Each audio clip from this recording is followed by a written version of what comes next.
नमस्कार दोस्तों, स्वागत है आपका सोनू कुमार क्लासेज में।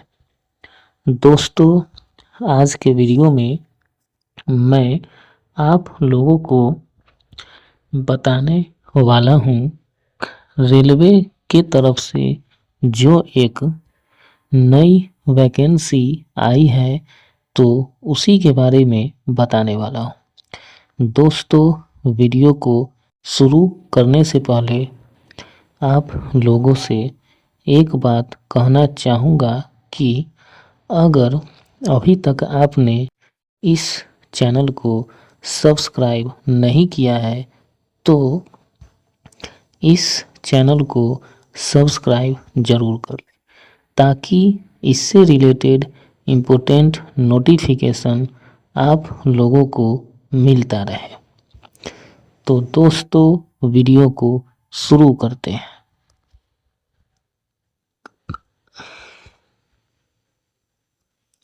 दोस्तों, आप लोग देख सकते हैं भारत सरकार रेल मंत्रालय रेलवे भर्ती बोर्ड, ठीक है। तो जो विज्ञापन जारी की गई है तो उसका विज्ञापन संख्या है दोस्तों 5/2025, ठीक है, 5/2025। चलिए आगे देखते हैं हम लोग। देखो दोस्तों, जिस पद के लिए वैकेंसी आई है तो वो कौन सा है, देखिए। तो जूनियर इंजीनियर, डिपो सामग्री अधीक्षक, रासायनिक एवं धातु कर्म सहायक, ठीक है। ये 3 पद के लिए वैकेंसी आई है दोस्तों, ठीक है। जूनियर इंजीनियर, सहायक सामग्री अधीक्षक और रासायनिक एवं धातु कर्म सहायक, ठीक है। तो ये 3 पद के लिए दोस्तों वैकेंसी आई है इस विज्ञापन में।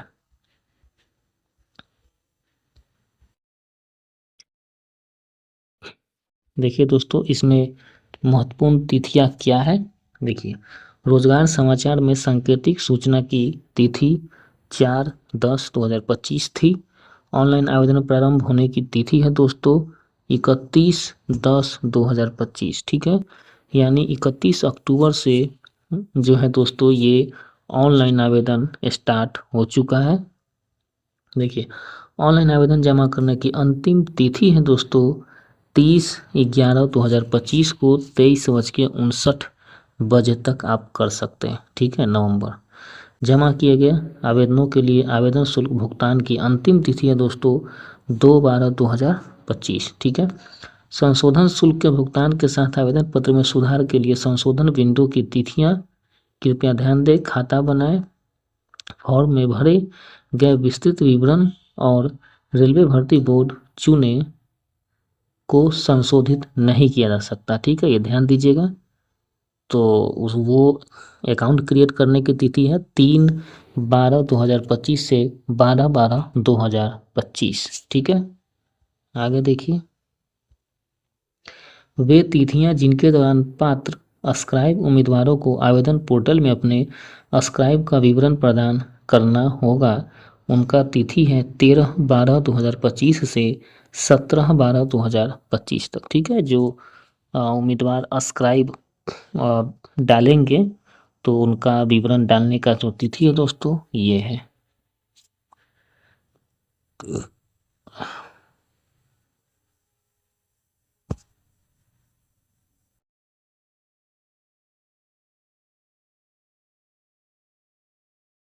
देखिए दोस्तों, पद का नाम हो गया जूनियर इंजीनियर, डिपो सामग्री अधीक्षक और रासायनिक एवं धातु कर्म सहायक, ठीक है।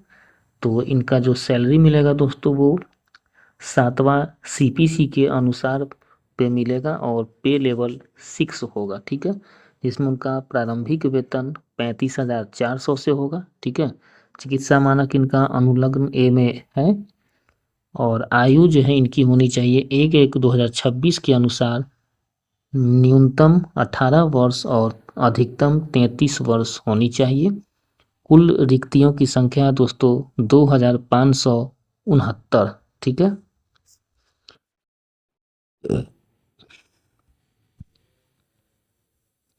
आप जोन वाइज वैकेंसी देख सकते हैं, इसमें है डिटेल में दिया हुआ।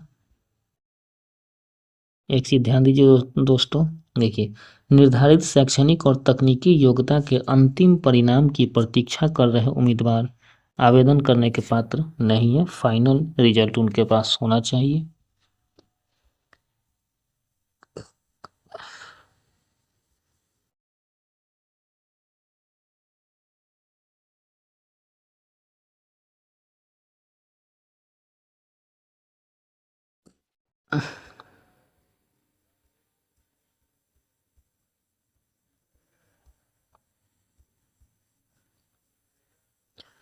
देखिए दोस्तों, एक चीज ध्यान दीजिए, देखिए, चिकित्सा योग्यता के मानक क्या है। जब उनका मेडिकल टेस्ट होगा तो क्या क्या जो है सो उसमें मानक है। देखिए,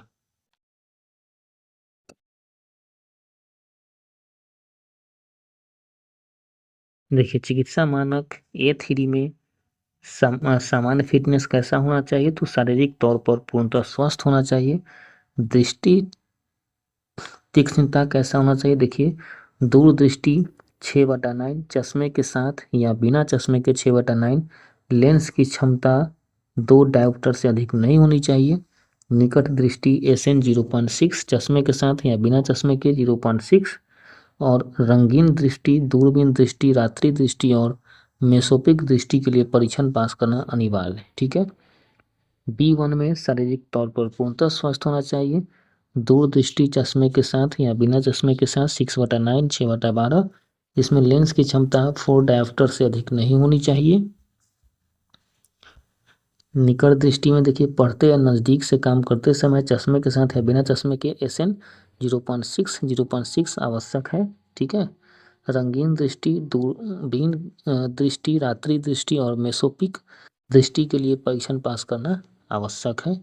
C1 में है दोस्तों, शारीरिक तौर पर पूर्णतः स्वस्थ होना चाहिए, जिसमें दूरदृष्टि 6/12, 6/18, चश्मे के साथ या बिना चश्मे के, और निकट दृष्टि SN 0.6 चश्मे के साथ या बिना चश्मे के, जब पढ़ने या नज़दीक से काम करने की आवश्यकता हो। ठीक है, तो ये होना चाहिए।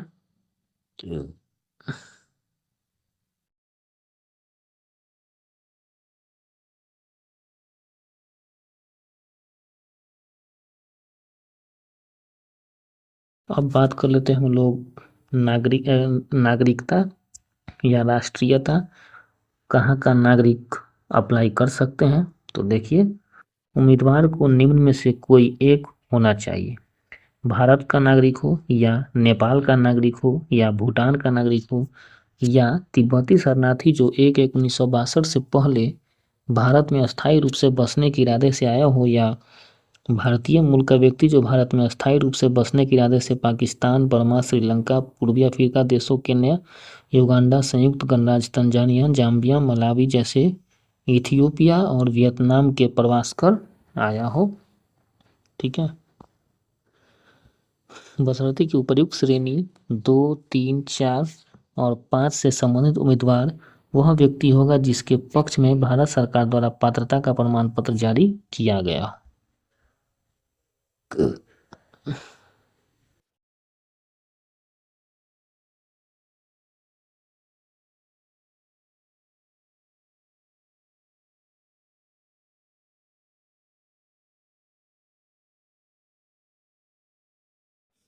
देखिए दोस्तों, आयु सीमा इसकी क्या है, तो रिक्ति तालिका में किसी विशेष पद के लिए दर्शाई गई न्यूनतम एवं अधिकतम आयु सीमा की गणना 1/1/2026 के अनुसार किया जाएगा। ठीक है। देखिए, आयु वर्ग में जो है दोस्तों, आपको देखिए, न्यूनतम 18 वर्ष, अधिकतम 33 वर्ष है। ठीक है। निम्न आयु सीमा में 1/1/2026 के अनुसार देखिए, पश्चात जन्म तिथि अमान्य। देखिए, सभी समुदाय श्रेणियों के लिए है, यानी 1/1/2008 जो है उनका क्या होना चाहिए, यानी कि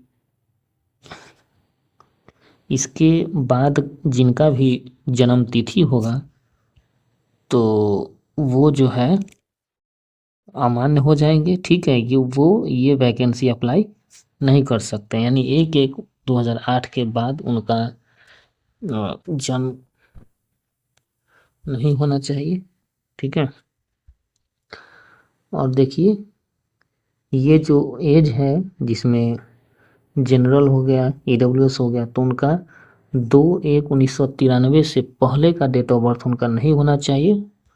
और ये जो है ओबीसी एनसीएल के हैं कैंडिडेट, तो उनका 2/1/1990 से पहले का उनका डेट ऑफ बर्थ नहीं होना चाहिए। और SC ST के कैंडिडेट है तो 2/1/1988 से पहले का उनका जन्म नहीं होना चाहिए इस डेट के अनुसार। आयु सीमा में दोस्तों छूट भी है, देखिए किसको कितना छूट है। तो अनुसूचित जाति एवं अनुसूचित जनजाति के उम्मीदवार को 5 वर्ष छूट है। अन्य पिछड़ा वर्ग गैर क्रीमी लेयर उम्मीदवार को 3 वर्ष छूट है। पूर्व सैनिक एक्स सर्विसमैन उम्मीदवार जिन्होंने सत्यापन के बाद कम से कम 6 माह की निरंतर सेवा पूरी कर ली है, ठीक है, तो उसमें भूतपूर्व सैनिक अनारक्षित और ईडब्ल्यूएस है तो उनको 3 वर्ष यानी आयु से सेवा अवधि घटाने के बाद, ठीक है, यानी उनकी आयु से सेवा अवधि घट जाएगा, उसके बाद 3 वर्ष उनको छूट मिलेगा। भूतपूर्व सैनिक ओबीसी है एनसीएल तो उनको 6 वर्ष का मिलेगा छूट। भूतपूर्व सैनिक अगर SC ST करेंगे तो उनको 8 वर्ष का छूट मिलेगा। देखिए बेंचमार्क दिव्यांग व्यक्ति अगर है PWBD तो उसमें अनारक्षित और ईडब्ल्यूएस हो तो 10 वर्ष छूट, ओबीसी एनसीएल हो तो 13 वर्ष छूट, SC ST कैंडिडेट हो तो 15 वर्ष छूट मिलेगा, ठीक है। आगे देखिए वे अभ्यर्थी जो रेल में ग्रुप सी और पूर्ववर्ती ग्रुप डी के रूप में न्यूनतम 3 वर्ष की सेवा के साथ कार्यरत है, साथ ही ऐसे स्थानापन्न भी हैं जिन्होंने रेल में लगातार या खंडित अवधि में न्यूनतम 3 वर्ष की सेवा की है, तो उसमें अनारक्षित और ईडब्ल्यूएस कैंडिडेट को 40 वर्ष तक फॉर्म भर सकते हैं। ओबीसी एनसीएल के हैं तो 43 वर्ष की आयु तक, SC ST कैंडिडेट हो तो 45 वर्ष की आयु तक वो फॉर्म भर सकते हैं। आगे देखिए उम्मीदवार जो रेल संगठन के अर्ध प्रशासनिक कार्यालयों जैसे कि रेल कैंटीन, सहकारी समिति और संस्थानों में कार्यरत हैं तो प्रदान की गई सेवा अवधि तक या 5 वर्ष तक जो भी कम हो उनको मिलेगा। आगे देखिए महिला उम्मीदवार जो विधवा है, तलाकशुदा है या न्यायिक रूप से पति अलग है लेकिन पुनर्विवाह नहीं किया है तो उसको अगर अनारक्षित और ईडब्ल्यूएस कैंडिडेट है तो 35 वर्ष की आयु तक भर सकते हैं। ओबीसी एनसीएल है तो 38 वर्ष की आयु तक भर सकते हैं। SC ST कैंडिडेट है तो 40 वर्ष की आयु तक वो भर सकते हैं।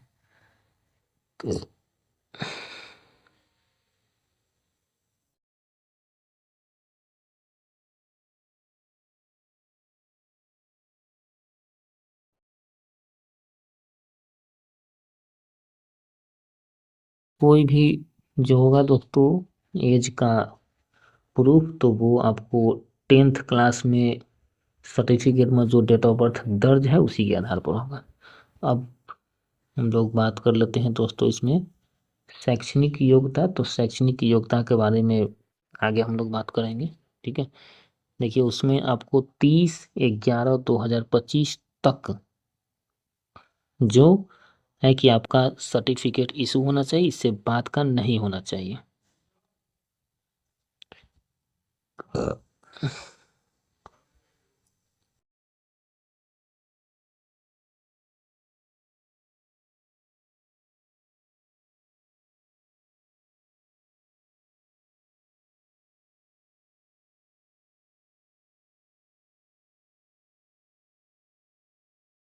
देखिए दोस्तों परीक्षा शुल्क का हम लोग बात कर लेते हैं।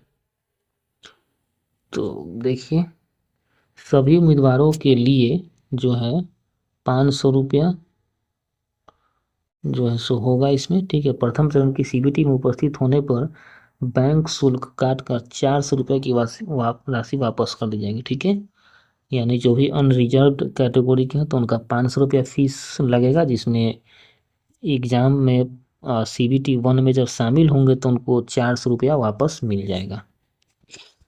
और जो भी रिजर्व्ड कैंडिडेट हैं जैसे SC ST कैंडिडेट हो गए, भूतपूर्व सैनिक, पीडब्ल्यूबीडी, महिला, ट्रांसजेंडर, अल्पसंख्यक या आर्थिक रूप से पिछड़े वर्ग, ईबीसी से संबंधित उम्मीदवारों के लिए जो है, देखिए, उम्मीदवारों के लिए सावधानी, ईबीसी को ओबीसी या ईडब्ल्यूएस के साथ भ्रमित नहीं किया जाना चाहिए। तो उनको 250 रुपये का शुल्क लगेगा, और एग्जाम में अगर शामिल होंगे वो CBT 1 में, तो उनको पूरा 250 रुपया वापस मिल जाएगा।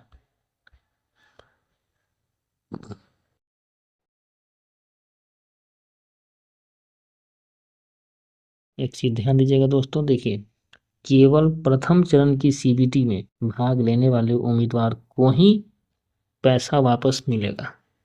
जो भाग नहीं लेंगे उनको पैसा वापस नहीं मिलेगा।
एक चीज ध्यान दीजिएगा दोस्तों, देखिए क्या है इसमें, अभ्यर्थियों को ध्यान रखना चाहिए कि यदि संबंधित रेलवे भर्ती बोर्ड को उनके नियोक्ता से कोई पत्र प्राप्त होता है जिसमें अभ्यर्थियों को परीक्षा के लिए आवेदन करने, उसमें सम्मिलित होने की अनुमति नहीं दी जाती है, तो उनका आवेदन, उम्मीदवारी अस्वीकृत, रद्द कर दी जाएगी। यानी कहने का मतलब है दोस्तों, अगर कोई पहले से ही जॉब में है ना, गवर्नमेंट जॉब में है, और अगर वो NOC नहीं लिए हैं, और अगर उनके डिपार्टमेंट से अगर रेलवे भर्ती बोर्ड को अगर उनको परीक्षा में सम्मिलित होने के लिए अनुमति नहीं मिला है, तो वो परीक्षा में शामिल नहीं हो सकते, उनकी उम्मीदवारी रद्द हो जाएगी। देखिए दोस्तों, भर्ती प्रक्रिया क्या है।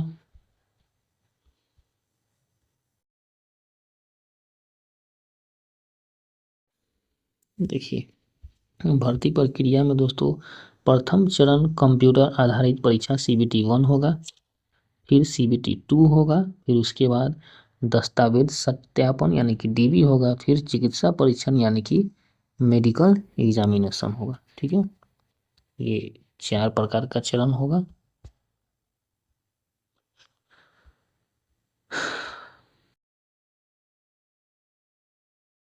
देखिए दोस्तों, प्रथम चरण CBT समान रूप से इस CEN के लिए सभी अनुसूचित पदों के लिए होगा, जिसमें 90 मिनट समय मिलेगा, और PWBD कैंडिडेट के लिए 120 मिनट समय मिलेगा, और प्रश्नों की संख्या 100 रहेगा दोस्तों।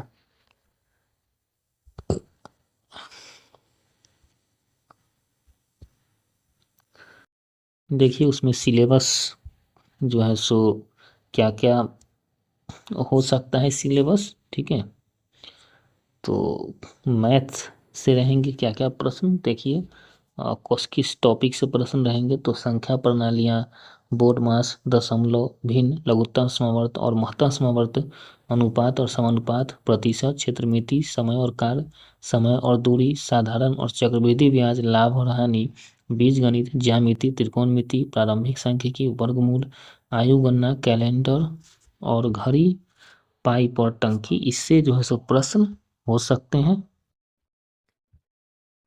रीजनिंग में तो जो पूछा जाता है दोस्तों वही आप लोग जानते ही होंगे अगर जनरल कॉम्पिटिशन की तैयारी करते हैं तो। देखिए सामान्य जागरूकता यानी कि जीके से क्या क्या प्रश्न जो है सो हो सकते हैं। टॉपिक देखिए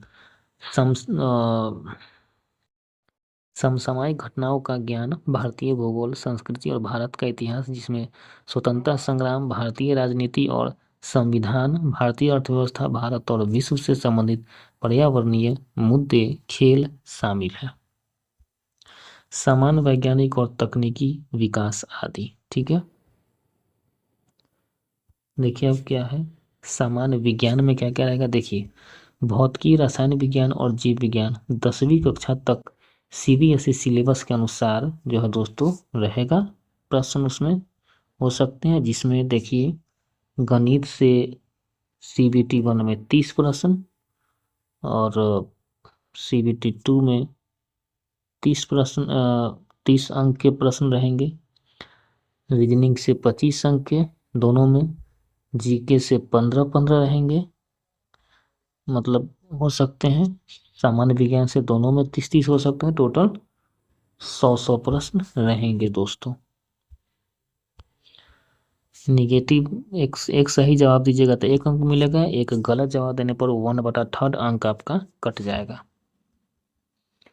इस एग्जाम को क्वालिफाई करने के लिए कम से कम आपको कितना परसेंट अंक लाना है। देखिए अनारक्षित को 40%, ईडब्ल्यूएस को 40%, ओबीसी एनसीएल को 30%, एससी को 30%, एसटी को 25% कम से कम अंक लाना है दोस्तों।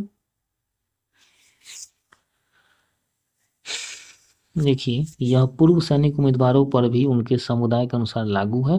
दिव्यांग उम्मीदवारों के लिए आरक्षित रिक्तियों के लिए दिव्यांग उम्मीदवारों की कमी होने पर उनके पात्रता के लिए अंकों के इन प्रतिशत में 2 अंकों की छूट दी जा सकती है। ठीक है, सीबीटी 2 में देखिए क्या क्या है।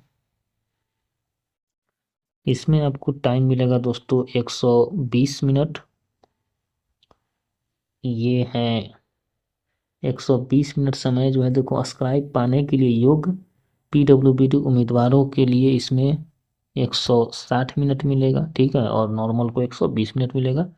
प्रश्नों की संख्या दोस्तों 150 मिलेगा, 150 रहेंगे। ठीक है, यानी 2 घंटे में आपको 150 क्वेश्चन बनाने होंगे। सीबीटी 1 में था आपको 90 मिनट में 100 प्रश्न बनाने थे।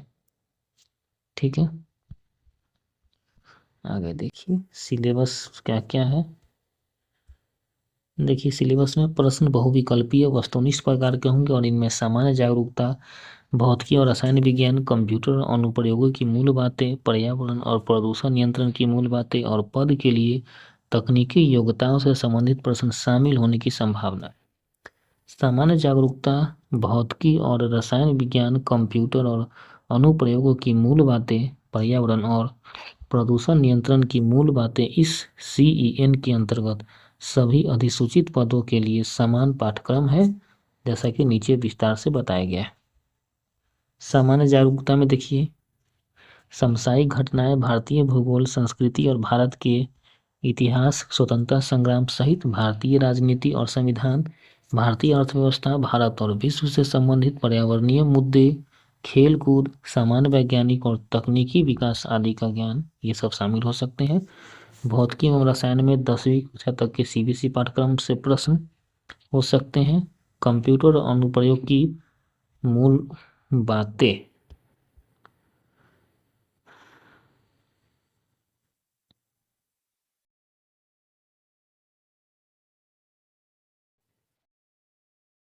देखिए इससे क्या क्या प्रश्न हो सकते हैं दोस्तों। तो कंप्यूटर की संरचना, इनपुट और output device, storage device, networking, operating system जैसे Windows, Unix, Linux, MS Office, विभिन्न डेटा रिप्रेजेंटेशन, इंटरनेट और ईमेल, वेबसाइट और वेब ब्राउज़र, कंप्यूटर वायरस, ये सब से रिलेटेड प्रश्न हो सकते हैं।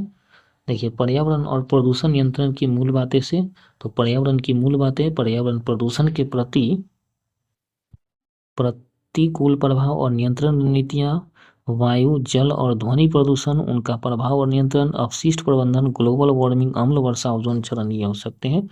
तकनीकी क्षमताएं में क्या है देखिए,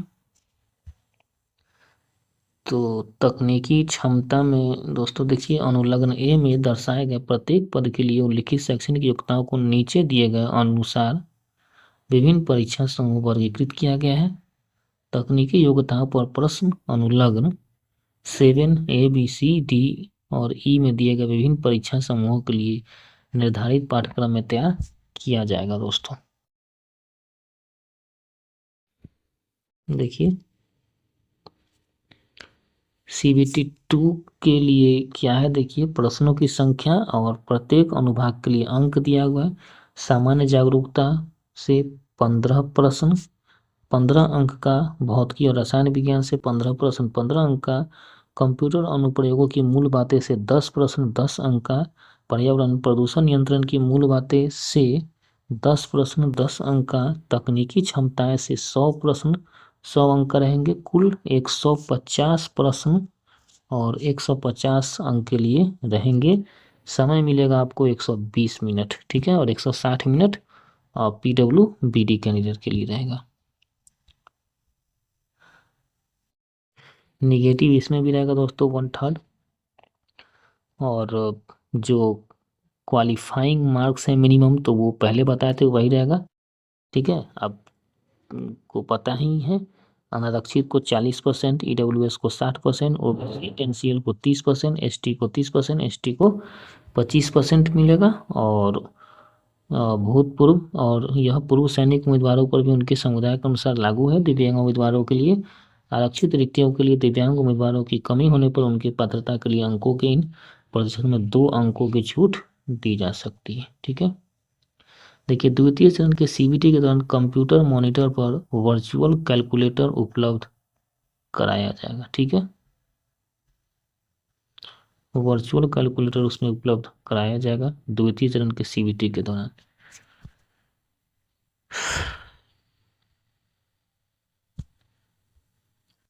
देखिए विषय मानचित्र सारणी प्रथम तालिका ये है, ठीक है।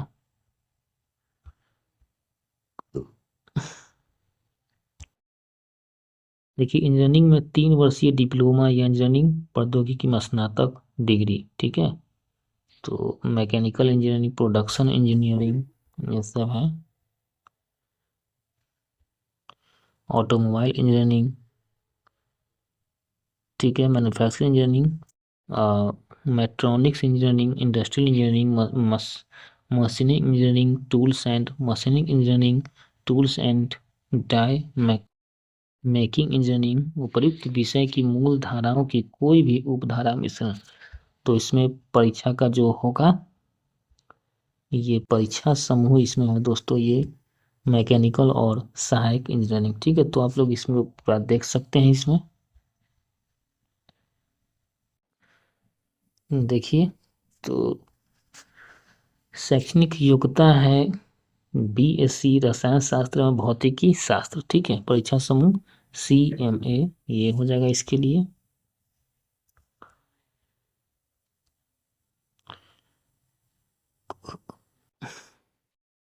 इसमें नॉर्मलाइजेशन होगा दोस्तों, ठीक है, उसके आधार पर होगा।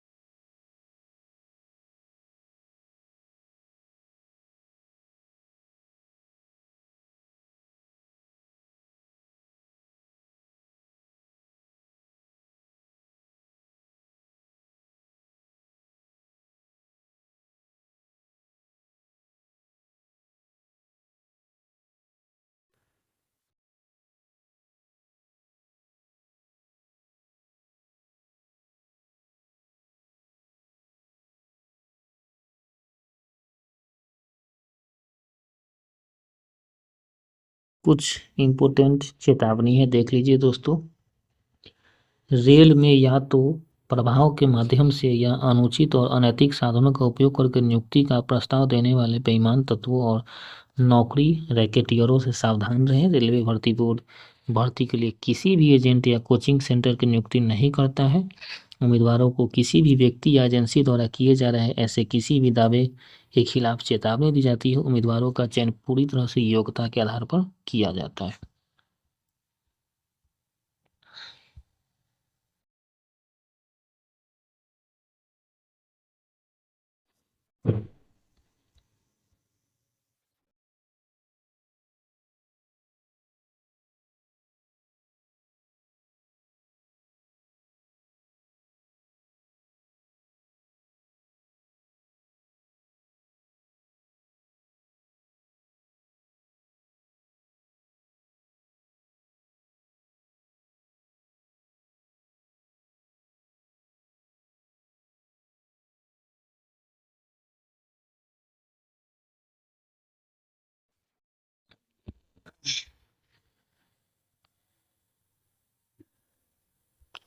इसमें दोस्तों ये पद का नाम दिया हुआ है, ठीक है, और ये सैलरी भी दिया हुआ है, किस लेवल का सैलरी मिलेगा, डिपार्टमेंट दिया हुआ है, उप विभाग दिया हुआ है, चिकित्सा मानक दिया हुआ है, ठीक है, और ये शैक्षणिक योग्यता दिया हुआ है, आप लोग देख सकते हैं इसमें, ठीक है। तो देख सकते हैं आप लोग, यहाँ मिला लीजिएगा कि योग्यता क्या होना चाहिए किस पोस्ट के लिए।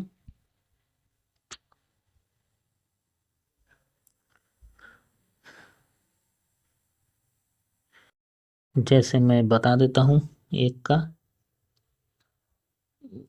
देखिए दोस्तों, जैसे पद का नाम है जूनियर इंजीनियर या इलेक्ट्रिकल जूनियर इंजीनियर या इलेक्ट्रिकल ईएमयू और टीआरएस जूनियर इंजीनियर या इलेक्ट्रिकल टीआरटी, ठीक है, और जूनियर इंजीनियर इलेक्ट्रिकल सामान्य सेवाएं, ठीक है, और जूनियर इंजीनियर इलेक्ट्रिकल कारखाना, ठीक है। तो ये 5 पोस्ट के लिए लेवल 6 का सैलरी है, ठीक है। इलेक्ट्रिकल्स इसका डिपार्टमेंट है, और इसके लिए जो है क्या शैक्षणिक योग्यता होनी चाहिए, तो किसी मान्यता प्राप्त विश्वविद्यालय या संस्थान से ए मैकेनिकल इलेक्ट्रिकल इलेक्ट्रॉनिक्स इंजीनियरिंग में या मैकेनिकल इलेक्ट्रिकल इलेक्ट्रॉनिक्स इंजीनियरिंग की बेसिक धाराओं के किसी भी उपधारा के संयोजन में 3 वर्ष का डिप्लोमा होना चाहिए, ठीक है। इसी तरह से आप लोग ये पूरा देख सकते हैं, पूरा अपना मिला लीजिएगा, इसमें आप किसके लिए जो है सो योग्य है आप भर सकते हैं वो। ये जोन वाइज पूरा रिक्ति दिया हुआ है।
तो दोस्तों, इस तरह से आज के वीडियो में मैंने आप लोगों को बताया कि रेलवे की तरफ से जो